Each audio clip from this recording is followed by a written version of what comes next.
This Minecraft mob is already crazy rare, with only a 1 in 1200 chance of spawning when you breed 2 axolotls. But in SUPERFLAT, this thing is almost impossible to get, which is why I want to be the first to ever do it. It took my friend Wumba 40 hours to get the blue axolotl in his hardcore world. But if my math is right, in my SUPERFLAT world, it'll take me 14 years and some change. Let's get started, I guess. We need buckets of tropical fish to breed our axolotls, which you can only get from the Wandering Trader. It's a good thing I have the fastest Wandering Trader farm in the game. It gives me a trader every 4.8 hours. Okay. 6.5 hours later. Oh, okay, we finally got one. Come on, please be it. Please be it. Oh, don't worry, guys. Only another 4.8 hours before we can try again. Each trader has 2 purchasing trades, 2 special trades, and 5 ordinary trades. And the tropical fish bucket is 1 out of 73 possible ordinary selling trades, meaning we only have a 6.66% chance of getting the trade. So we're looking at like 67 more hours of AFKing until we should get the bucket trade.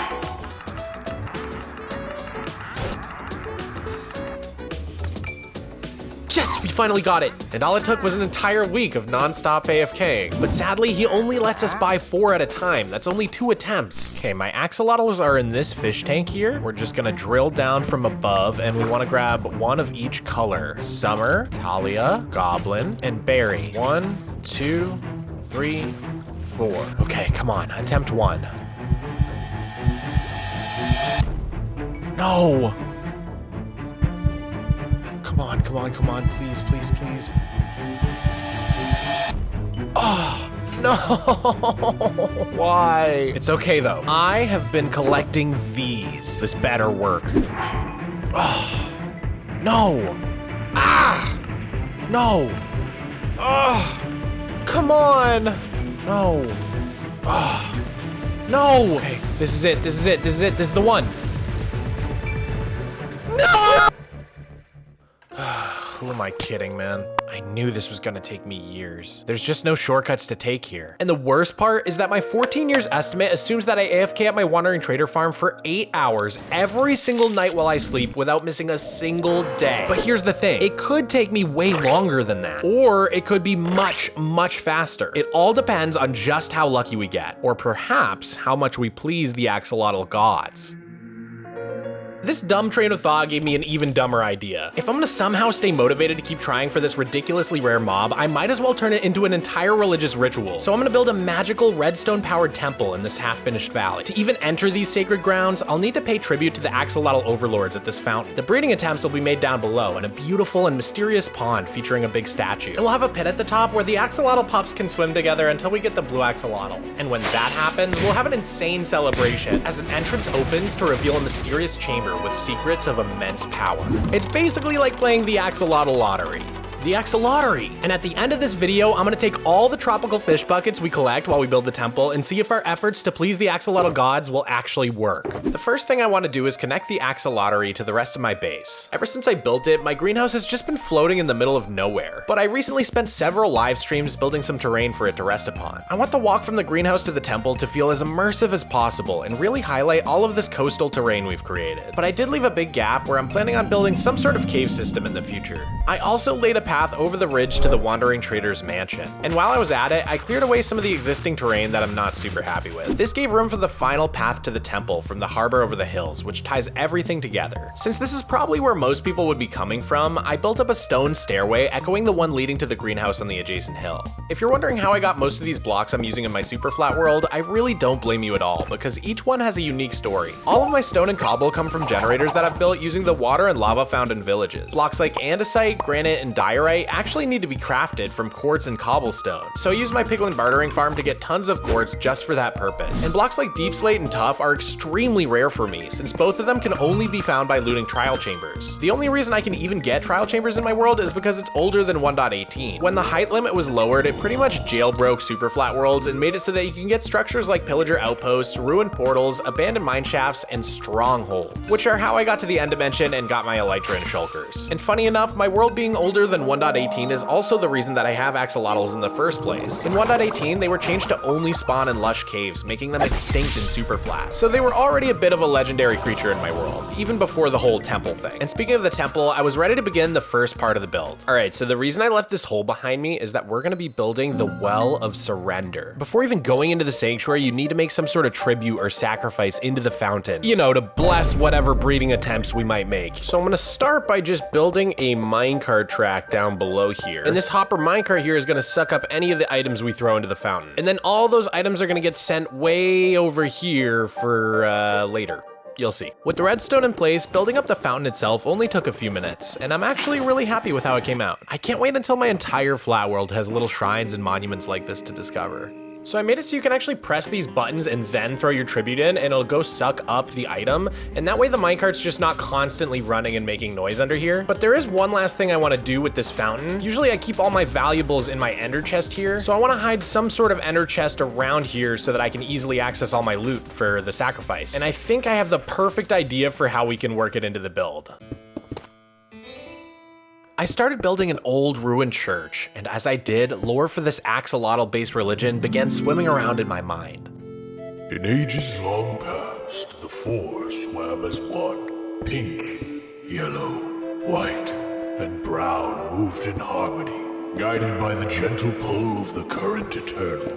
But from among them rose a fifth nation, the blue, chosen to ascend beyond the shallows and dwell where the current never falters. In their ascent, the balance broke, and the harmony of the nations was lost. But a prophecy was foretold. One day the Azure One shall pass through the mirror between worlds, and on this day of hatching, the four shall be made whole again.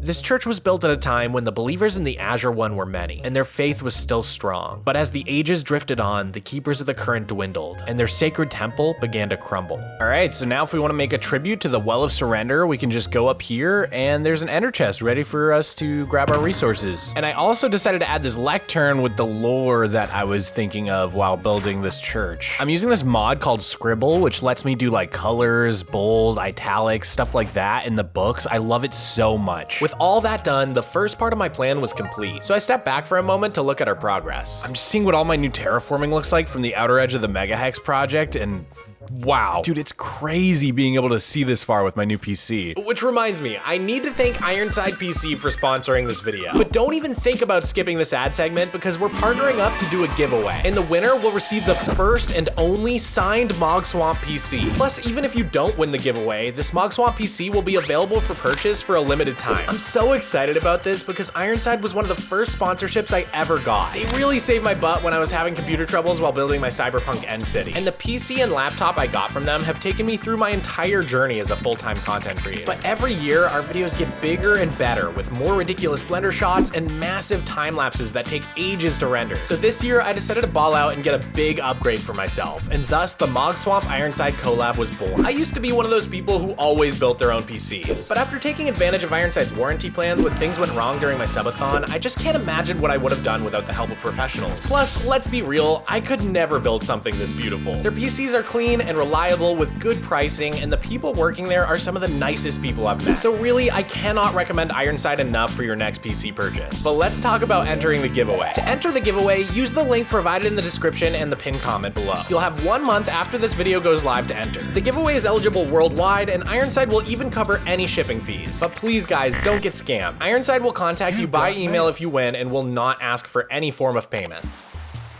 Okay, time to start building the spawning sanctuary itself. Now I'm gonna build a staircase here, and I really want there to be like a grand reveal. This is where we're actually gonna try for the blue axolotl, so I'm very focused on nailing the atmosphere.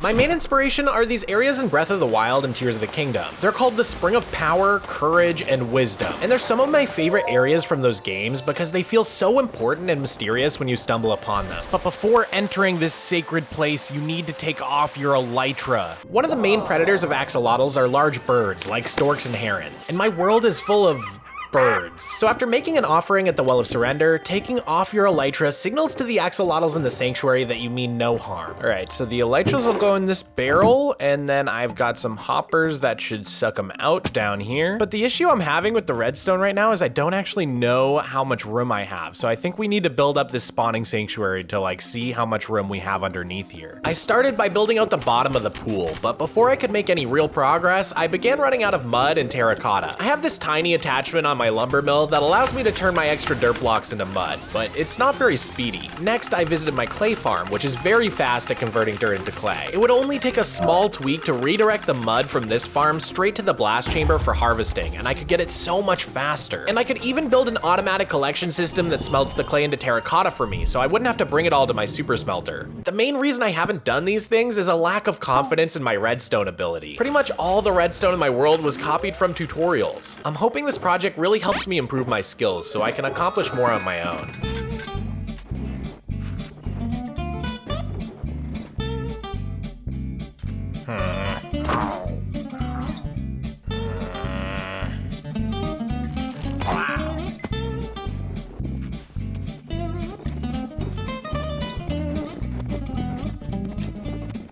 Okay, I think the vibe's starting to come together down here. Obviously, we still have some big gaps to fill, but we're getting there. I just keep coming back to this composition here because I think the reveal is gonna be so important. I really wanna get it right. All right, let's keep building. Part of the reason I love SUPERFLAT so much is that it sort of demands you do endless amounts of terraforming, which is probably my favorite activity in Minecraft. Back in the day, I loved trying to replicate the default terrain generation and fool my friends into thinking I had a normal world. But eventually, I realized how powerful it is to use wireframing to shape your terrain, and that became my main focus for several years. But my most recent obsession is with texturing. Rather than choose blocks randomly, I do my best to paint shadows and highlights into the terrain to make flat surfaces feel like they actually have depth. I even added some actual cracks in the cliff face to make the area feel even older and more worn down. Right, so I built for basically an entire day, and this is what we've got. This little pool is so tucked away and hidden down here, it feels like its own little world. But there's so much work we have to do to make this place magical. And I think the first thing I want to start with is this little hole that I left here. This is where we're gonna put the big axolotl statue. And then once we have the statue, we're gonna fill this thing up with water, add some lily pads and plants, and just see how it turns out.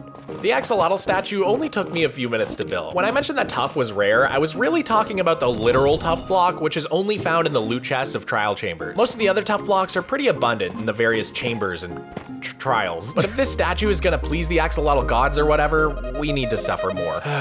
Netherite blocks for the eyes it is.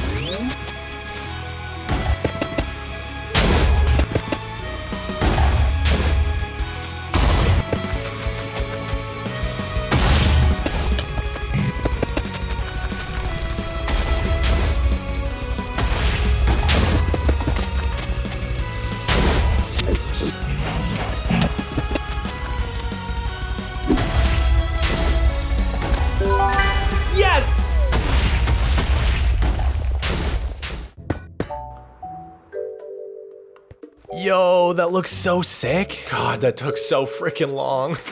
With the statue in place, I was ready to start filling the pond. The water just makes everything come alive, which really makes me look forward to the day I finally add water to my coastline. These guys won't leave me alone, man. Leave me alone! Jerks. Okay, even though this is looking really cool, there's still a lot of work to make it like a magical sanctuary. Right now it feels pretty naked. So the first thing I want to do is add a ton of plants and lily pads and just foliage around. I did my best to arrange the lily pads, leaf blocks, and drip leaf in a way that lets you easily parkour back and forth across the pond. This is super important because we won't have our elytra and we'll be doing a bunch of stuff underneath the big statue. Brown dye is another Wandering Trader exclusive, so I've been buying it every time I get the trade just so we can add tons of these cattail plants. All the foliage added so much to the spawning sanctuary. I love the way this looks. But before we do all the redstone and stuff, I still need to add in some trees. The trees are really gonna pull this all together. I wanna form some really nice compositions using the trees. And most of all, I really wanna use the trees to control the sightlines. Sightlines are a consideration in the design of urban planning and architecture that seek to control what you see, but not in a creepy mind control sort of way. The practical applications are super varied. It can be a safety concern, like making sure drivers can see see other cars coming, or that people can always see an exit sign in commercial buildings. Or it can be more about aesthetics, like these protected sightlines in Austin, Texas, which restrict the height of skyscrapers downtown to preserve the view of the Capitol building. One amazing example is in this video by George Browning. Disney Imagineers designed this triangular-shaped tree in Disneyland to perfectly block the Matterhorn mountain ride, which would ruin the immersion of the New Orleans Square. Kind of like with this Disneyland example, our goal is actually to obscure the view of the temple. So hopefully using the trees, we can sort of block all the different views of the spawning sanctuaries, so you really have to come down here to get a good view of it. That way we can really keep the sense of mystery going. When I build trees, I always try to get the shape of the limbs just right before I even consider adding any leaves. It's important to continuously step back and evaluate how each new branch alters the overall ensemble. I have a rule in my world that every single custom tree must be built from scratch. No rotating or copy pasting with minor tweaks. So far, I haven't regretted this decision, but I also haven't built that many trees yet. At some point, I want to tackle an enormous forest build, and I'm worried it might just be the end of me. This view here is just getting better and better. But yeah, let's go ahead and get all the leaves in place and see if that's enough to block all of our sightlines. The first 4 trees were pretty straightforward. I gradient the leaves so that they're darker on the bottom and lighter on the top to give them a really fluffy, vibrant feel. Bro. Oh god. But the last tree took way longer, thanks to the pale hanging moss and the candles sprinkled throughout the canopy. I wanted the tree to look overgrown with vines and Spanish moss in a way that creates the perfect frame for our axolotl statue.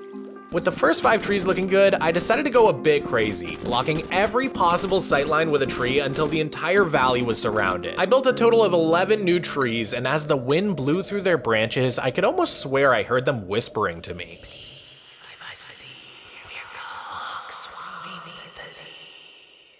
God, that's terrible. I gave the trees leaves to shut them up as quickly as possible. And just as I thought the voices might drive me crazy, the paparazzi showed up again. Leave me alone! Stop it! Oh my gosh. Whew. No wonder this temple is in ruins. This place is constantly getting raided for some reason. And to add insult to injury, I was now completely depleted of all my leaf blocks. It may not look like a lot of leaves in these trees, but believe it or not, there's 62 stacks of different leaves in the whole build. That's almost a stack of stacks. Whenever I do projects like this, I just end up with this weird graveyard of dead trees somewhere nearby where I'm building. I love when the immersion breaks a little and you're reminded that this world was just a bunch of dirt and villages at one point. Once I had enough leaves, I was able to add in the rest of the bushes and small brush that makes the whole place feel complete. Obviously, we still have this gaping hole here, but before we can work on that, we need to get started on the redstone. Oh, what the heck? It's Wandy T in a tree. It's Wandy Tree! Oh, is he drinking his potion? Imagine being afraid of the dark. Okay, but actually I should go to sleep. These phantoms are rough, dude. I spent some time cleaning up my ugly shulker boxes and organizing all of my items. Okay, I know I said it was time for redstone, but I thought of a few last things to make this just a little bit more magical. I wanna try putting amethyst blocks down. They're very rare in my world. There's literally only one chest in the entire trial chambers that spawns these things, so every single one of these is crazy rare. Oh, that kind of hurt me to place those. And then we can kind of just come through here and blend these in a little bit. And now when we walk down here, do you hear that? It's super subtle. Oh, that is so cool.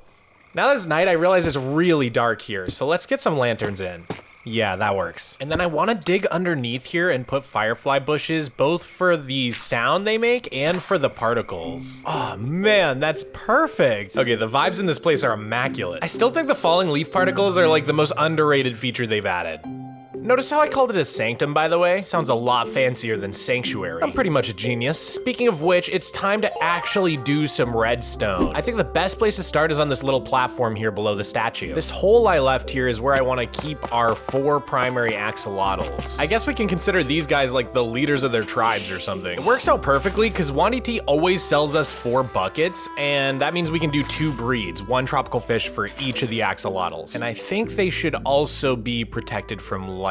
Okay, so each time we breed, we can keep track of the date and what we donated in the fountain in this book here. So let's say we breed these guys and we don't get the blue axolotl. In that case, we want to press this button right here, and that's going to cause a bunch of stuff to happen.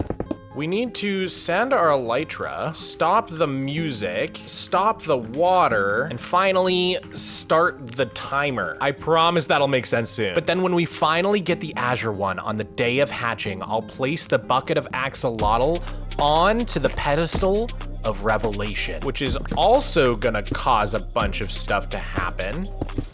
We need to stop the water, send the elytra, stop the music, but then start some other music, trigger a fireworks show, and then finally, open a piston door. With the redstone mapped out, I identified 7 major tasks I need to complete, each one a little harder than the one before it. So let's start with the easiest task, finishing the elytra system. First, I added a little signpost to remind me to take off my elytra in case I forget. Then I traded with the villagers in my spurge for some redstone and the ones in my library for some glass until I had enough of each to get started. Even though this task was supposed to be easy, I struggled quite a bit to make a device that shoots the elytra either left or right. I'm pretty sure the way I did it is very messy and inefficient, but hey, I'm learning. And one thing I learned for sure is that I'm very thankful for copper bulbs. I always struggled a bit with switching between pulses that buttons give out and constant signals like levers have. Machines that do that are called flip-flops, and the copper bulbs are a very approachable and compact version. I extended the glass tubes to transport the elytra using some of the precious blue ice I've collected from the Wandering Trader. I'm very thankful that Trial Chambers provided a new way to get packed ice blocks that isn't linked to the trader, so I can take on more redstone projects like this. Okay, I think I got this figured out, so let's just put a dummy item in here real quick. So if I don't get the blue axolotl, I want it to send my elytra way up top where I'm gonna collect it at the end of breeding. Yes, okay, so it went to the left. And then when I finally get the blue axolotl, if I put it in this item frame, it should send the elytra. Yes, okay.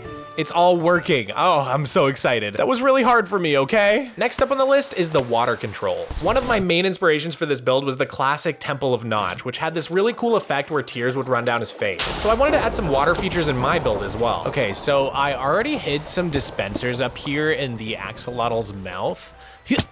There they are. Okay, and I just hooked up this button real quick so we can try to manually turn it on and see how it looks. Oh, it worked. Dude, that looks majestic. Each time I breed the 4 axolotls, I have to wait 5 minutes before making another attempt. Pressing the stone button will set a 5-minute timer and remove the water flowing from the axolotl statue's mouth. Once the timer's up, the water will start flowing again so I can see from a distance that they're ready to breed in case I don't hear the no block alarm. All right, so we need the stone button to stop the water, and then we're gonna have it start the water again once a timer is done running. And then on the other side here, we also wanna stop the water, so let me hook that up. Okay, I think that's all working. At this point, all these things do is toggle the water, I think. Yeah, okay, and let's just try this one.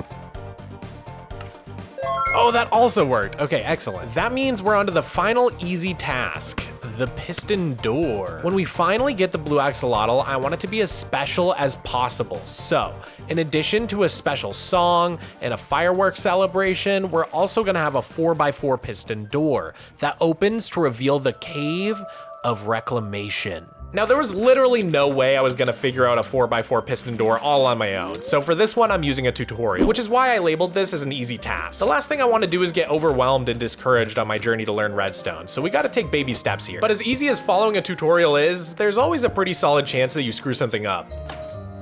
Oh God, what have I done? What have I created? Dang it, dang it, dang it. Luckily, it didn't take too long to rearrange all the shuffled blocks and inspect my redstone. It turns out there was 1 redstone missing. Please. Yes, yes, okay, that was it, that was it. All right.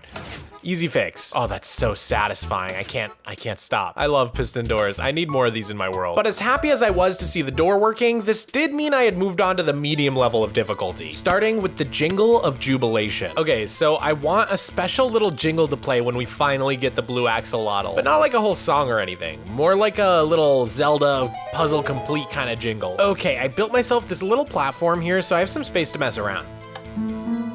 Ugh, it's been so long since I messed with note blocks. Okay, these are all the sounds that I have.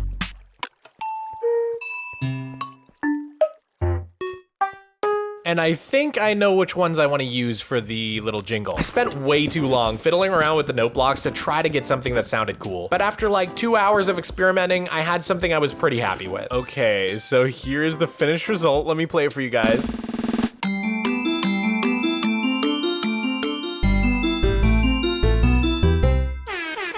What do you think? I kind of love it.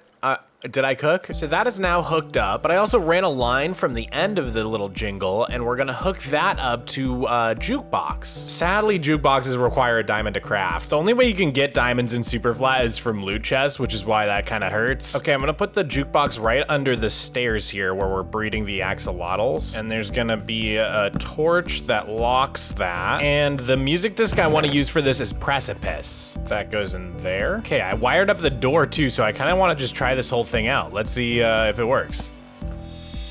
Oh.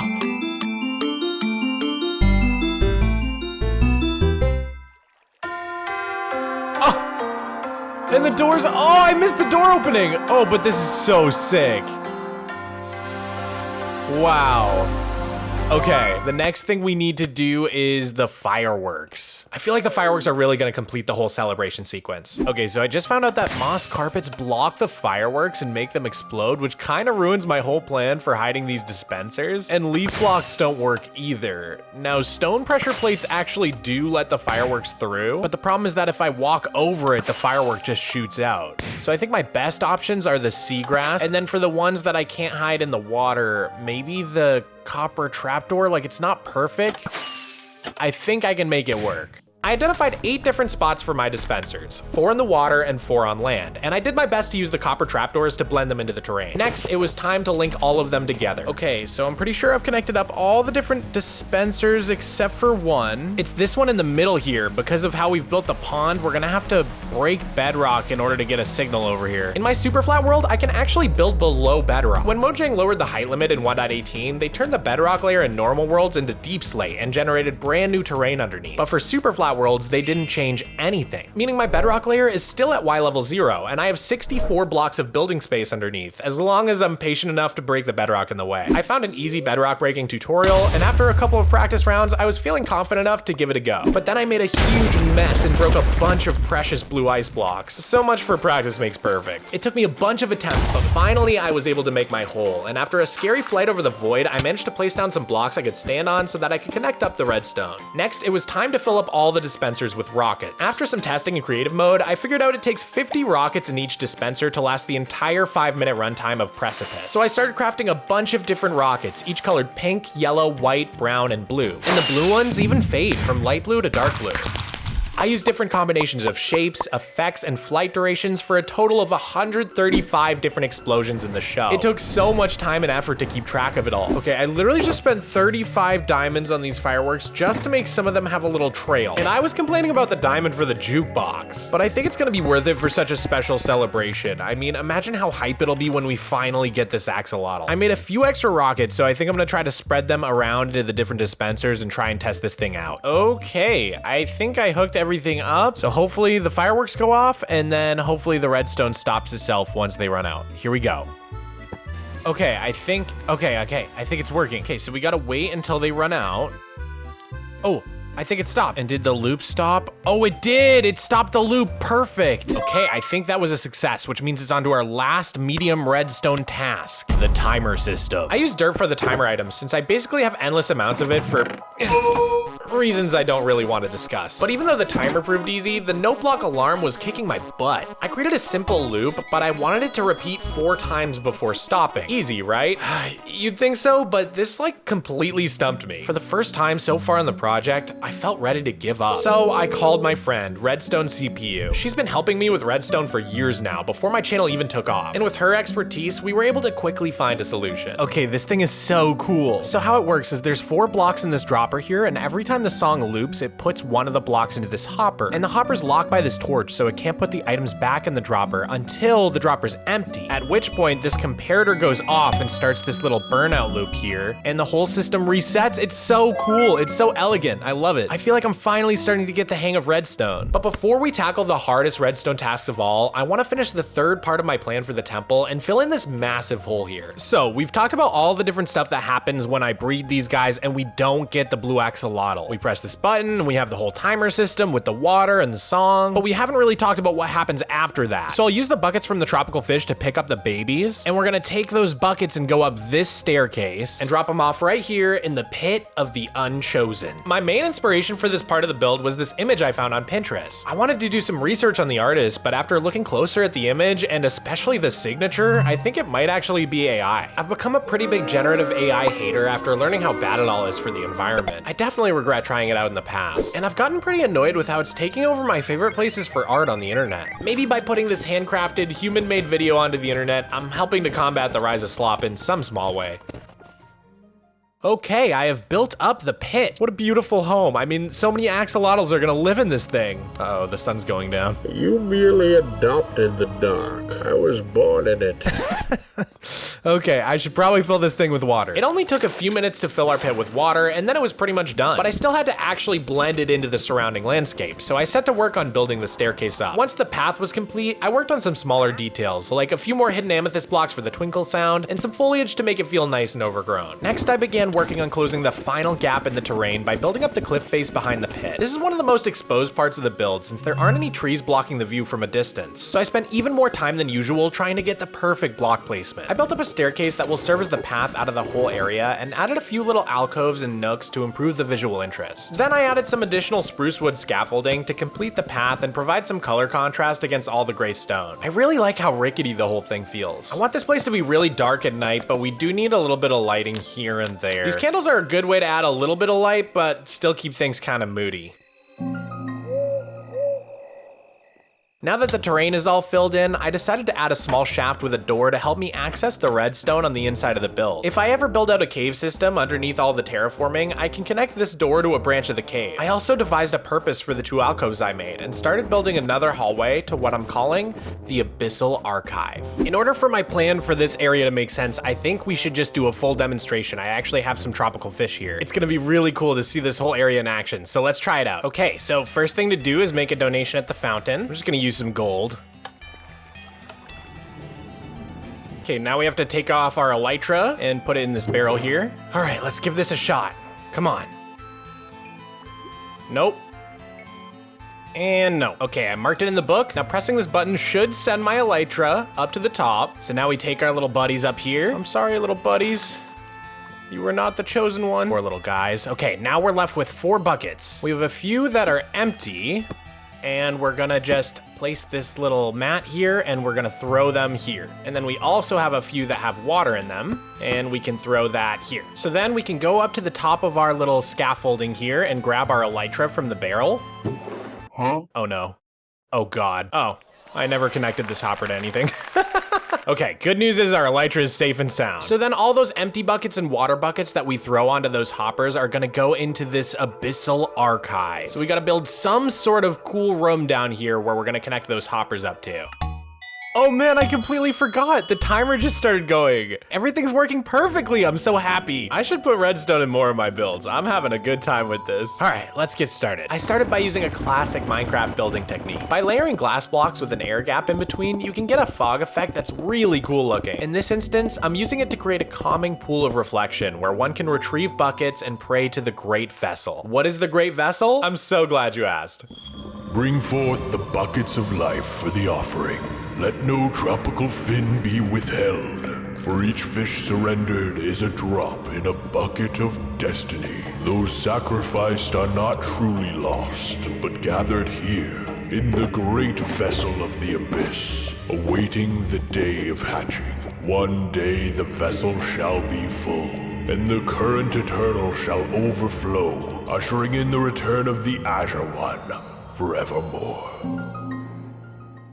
So, I called this place the Abyssal Archive because it's an archive of all of our buckets, aka all of the tropical fish we've offered so far. An abyss because it's super dark in here and water themed. Am I making sense? I don't know, it also just sounded cool. So I'm pretty sure there are enough hoppers in the chain to these barrels that we will never run out of storage before getting the blue axolotl, hopefully. But worst case, we just place down a couple more barrels here and there and fill them with buckets. With this whole section done, the temple build was almost complete. But before I spend all the tropical fish goldfish I've been saving up and get that blue axolotl, I still need to finish off the redstone once and for all. The last redstone task I have to do is a note block song that I want to play while the breeding ceremony takes place. It's gonna be activated when you make a sacrifice at the Well of Surrender. So I ran a line from the buttons that summon the hopper minecart over to where the note block song will be. I went ahead and built a few note block loops to help illustrate why this task is so tough. So we have this little loop here, which is like the rhythm of the song. And now we can connect that up to our different instruments. Let's add in a melody.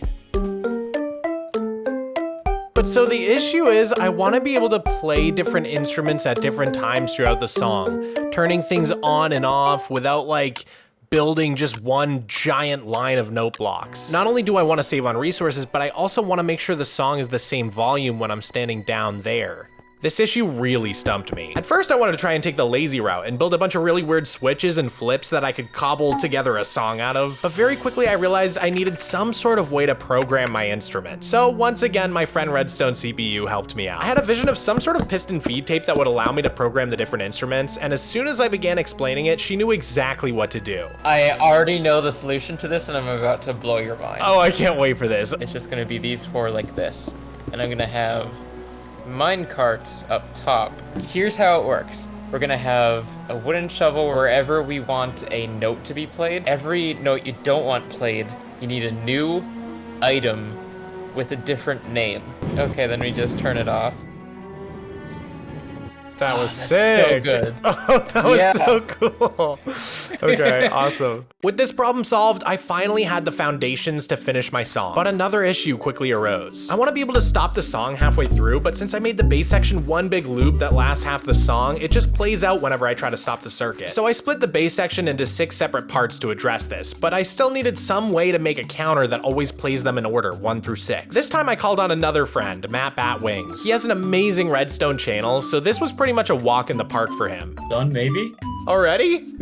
I think when this is powered, which is what this torch is doing, it'll just quickly unlock these and it'll shift it across. Okay. Oh my god. Let's go. Oh, dude, it's so beautiful. Thank you so much. That only took like 10 minutes. No problem. See, this is the thing about working with people who know Redstone is like, that would have taken me 2 or 3 hours. Yeah. But after we parted ways, even more issues came up. And this time, I had no friends left to bail me out. But I looked back at all we've built in this episode, and I was filled with determination. I've finished every task so far, and learned more about Redstone in a few weeks than I ever did in 13 years in my world. So after troubleshooting for 2 days straight, I was able to fix all of the issues and get the redstone finished off. I renamed a bunch of rotten flesh, and then used that and some wooden shovels to set the programming I had carefully planned out. Once each of the minecart chests were filled, the note block song was officially finished. It was almost time to test our luck, but I still had one last build to do. Right now, our piston door leads to nothing. I never told you where the sacrifices to the Well of Surrender end up, or what happens to our Elytra when we catch the blue axolotl. All of it ends here, in the Cave of Reclamation. We may expand this cave in the future, or even add additional passages to other cave systems, but for now, I wanted to start relatively small. Caves have a lot more walls, slabs, and stairs than my typical terraforming, partly because they're experienced up close and personal, not from a distance like a cliff or rock on the coastline. This means that even a small cave like this took me 2.5 hours of pure building with the resources already gathered, but the result feels so lush and overgrown. Hopefully you can tell how much love I put into it. I added in some candles and lanterns, but tried to keep it dim and atmospheric like we did in the Abyssal archive. I also added a small waterfall flowing from a crack in the wall. I took big inspiration from some of the wells and caves in Tears of the Kingdom here. Channeling that same energy, I then added in some spruce scaffolding to tie everything together and add that presence of someone having been here long ago. I even added in some loot in the barrels and pots for future me to discover when the day of hatching arrives. Okay, here it is, it's finished. I'm so happy with this. So after the piston door opens, the first thing you're gonna see is the Elytra. It gets dispensed from a dropper onto a trapdoor, and then the trapdoor opens up and drops it down right on this little pedestal here. So door opens, Elytra drops down right in front of you, super cool. We've got this little waterfall here. So after getting your Elytra, there's actually loot in these pots and barrels, and you can come up this scaffolding here, and this chest is gonna contain everything sacrificed at the Well of Surrender, that little fountain outside. You'll actually get all of it back. What was sacrificed is returned by the tides of the current eternal. What was sacrificed is returned by the tides of the current eternal. And then, last but not least, we have The time capsule. The book on this lectern contains a link to a hidden video that'll go live the day I get the blue axolotl. And we have no idea how long it's actually gonna take to get this thing, so I'm so excited to see when we actually get to see this video. And there's definitely no other secrets in this cave at all. None at all. Definitely none. At last, the axolotl was complete. This was my most expensive project ever, by a long shot. There was tons of deep slate and tuff, netherite blocks for the eyes, amethyst all over the paths, tons of diamonds for the fireworks. So the only thing left is to see if it all paid off. I mean, surely the gods are pleased with us now. Okay, I've collected almost 2 shulker boxes so far of tropical fish. That's 13 attempts in total that we can make. Oh, and as we turn the corner, I'm already seeing the Well of Surrender. Each of these 13 attempts will need a sacrifice. So I'm gonna start really small with just an emerald block. Okay. Oh, gotta take our elytra off. Oh, I hear the song. Come on. Oh, brown. Dang it. Looks like an emerald block wasn't quite good enough. All right, so it's 5 minutes until we can breed again. Let's go up here. See ya. Wouldn't want to be ya.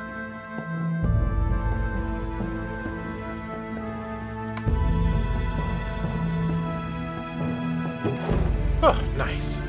All right, timer went off. Time for another attempt. All right, how about 10 blocks of emeralds?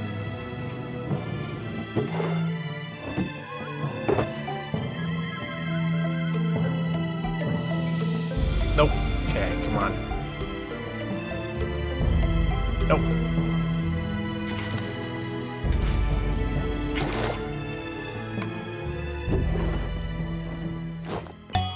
Oh, time to go again, I guess. All right, we gotta level up our game. We're doing a whole diamond now. This better be worth it. Come on, please.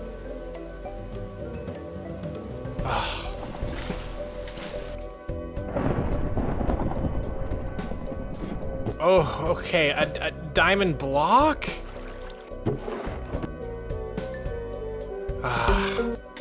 Whoa, it's starting to look cool down there.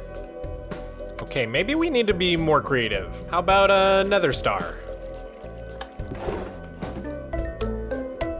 Nope. I'm busy! Maybe the axolotl gods want the spoils of war? Come on. Maybe a dragon head? Dang it.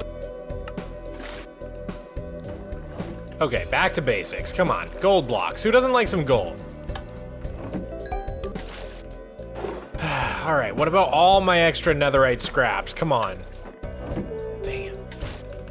All right, I'm starting to get desperate. How about one of each coral block? I mean, these are hard to get. But that failed too, and before I knew it, I was on my final 3 attempts. All right, nothing's working, so I can't believe I'm doing this, but an entire stack of deep slate. Here we go. All right, screw it. My last netherite ingot.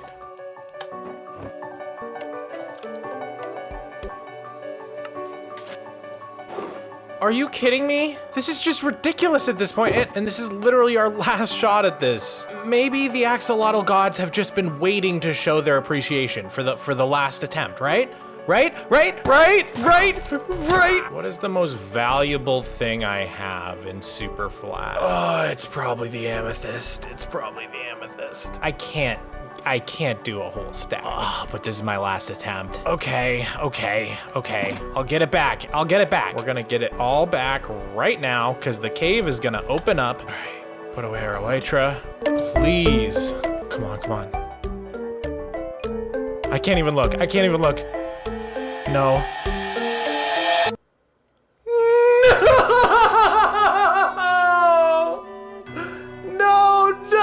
No! All this for nothing. Why? That 14 years thing was not clickbait. We won't see that cave we just built for probably another decade. People will totally forget it even exists. And when we finally catch the blue axolotl, it'll be the most magical moment ever because I'm gonna live stream every attempt from now on. Sometimes I wonder why I keep trying to do these impossible things. Why am I mining 50 million dirt? Why am I trying to build an entire open world adventure map in SUPERFLAT? And why am I going after this mob that's almost impossible to catch? The real reason is because that's what life is all about. Things that were once impossible can become possible, but only if we keep trying. So I'm gonna keep trying as hard as I can to get this axolotl, and I hope you'll cheer me on. But hey, if you do want to see the Cave of Reclamation early, check out my Patreon. All my builds are in the shop, and subscribers get them for free. Plus, you can be at the end of my Flatworld videos like these cool peeps. I couldn't do it without you guys. Thanks for watching.